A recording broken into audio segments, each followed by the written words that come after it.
Hi everybody and Jai Shri Ram. Welcome back to my YouTube channel and watch today's new vlog till the end. आजिर भिडियोटी को शेष पर्यंत देखंतु।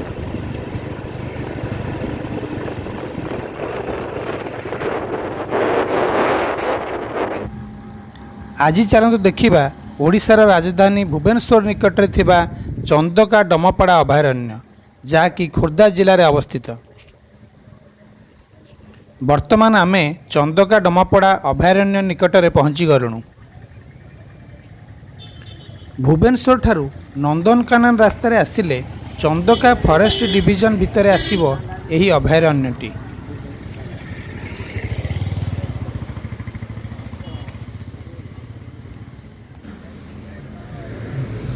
भुवनेश्वर ठारू 25 kilometre दूर चंदका जंगल रे थिबा एही चंदका डमपड़ा अभयारण्यटी हाथी अभयारण्य भाव में बेस परिचित।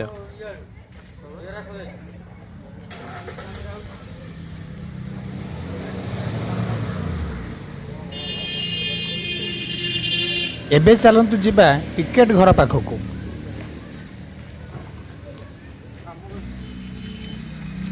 अभयारण्य परिदर्शन करने टिकेटर मूल्य जन पिछा 40 टंका। छात्र छात्री मानक पई एही मूल्य 20 टंका।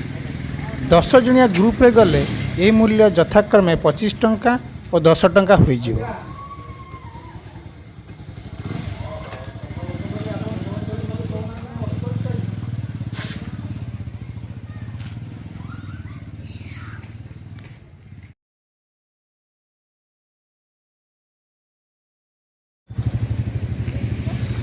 जंगल सफारी पई एठारे विशेष सुविधा अछि।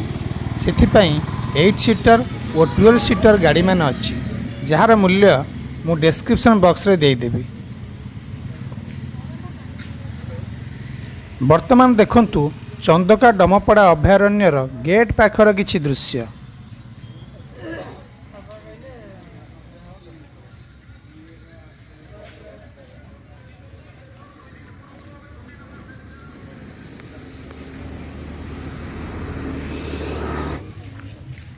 एबे चलंतु अभयारण्यर भितर को प्रवेश करिबा।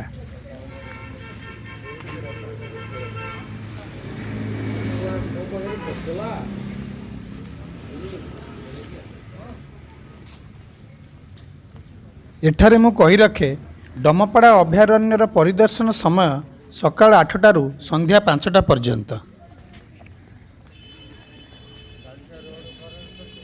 वर्तमान प्राय समय संध्या 4:30 तथापि देखंतु पर्यटक माने किपरि जगहटी को बुली देखुचंती।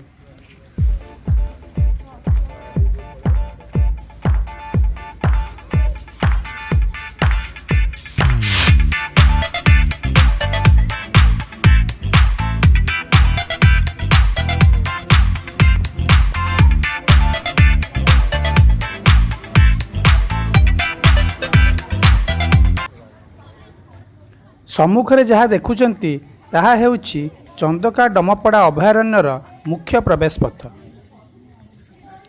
अभयारण्यर मुख्य प्रवेश पथ देई आउरी भितर को जिबा पूर्वरु देखंतु एठाकार प्राकृतिक परिवेश भितर थिबा गोड़ीबारी प्रकृति निवास।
ବର୍ତ୍ତମାନ ମୁଖ୍ୟ ପ୍ରବେଶ ପଥ ଦେଇ ଅଭୟାରଣ୍ୟର ଭିତରକୁ ଯିବା। ଖୋର୍ଦ୍ଧା ଓ କଟକ ଜିଲ୍ଲା ମଝିରେ ଥିବା ଏହି ଅଭୟାରଣ୍ୟଟି 193.39 ବର୍ଗ କିଲୋମିଟର ଜାଗା ଉପରେ ପରିବ୍ୟାପ୍ତ। 1982 ମସିହାରେ ଏହା ଏକ ହାତୀ ଅଭୟାରଣ୍ୟ ଭାବରେ ସରକାରଙ୍କ ଦ୍ୱାରା ସ୍ୱୀକୃତ ପ୍ରାପ୍ତ ହୋଇଥିଲା। ସମୟର ଅଭାବ ଥିବାରୁ ଜଙ୍ଗଲ ସଫାରି କରି ହାତୀ ଓ ଅନ୍ୟାନ୍ୟ ଜୀବଜନ୍ତୁଙ୍କୁ ଦେଖାଇ ପାରିଲି ନାହିଁ, ସେଥିପାଇଁ ଦୁଃଖିତ। କିନ୍ତୁ ଏଠାରେ ଆପଣମାନେ କେବଳ ହାତୀ ନୁହେଁ, ଏହାଛଡ଼ା ଅନ୍ୟାନ୍ୟ ଜୀବଜନ୍ତୁ ଯଥା ହରିଣ, ମୟୂର ଏବଂ ବିଶେଷ କରି ଅନେକ ପ୍ରକାରର ବିରଳ ପକ୍ଷୀମାନଙ୍କୁ ମଧ୍ୟ ଦେଖିପାରିବେ।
आज एतिकी शेषे सबुबले जहाँ कहे सही कथा stay healthy happy and believe in yourself. My blogs are based on places festivals and lifestyle of common man. So like share comment and subscribe my YouTube channel and don't forget to press the bell icon. Thanks for watching. जय भारत।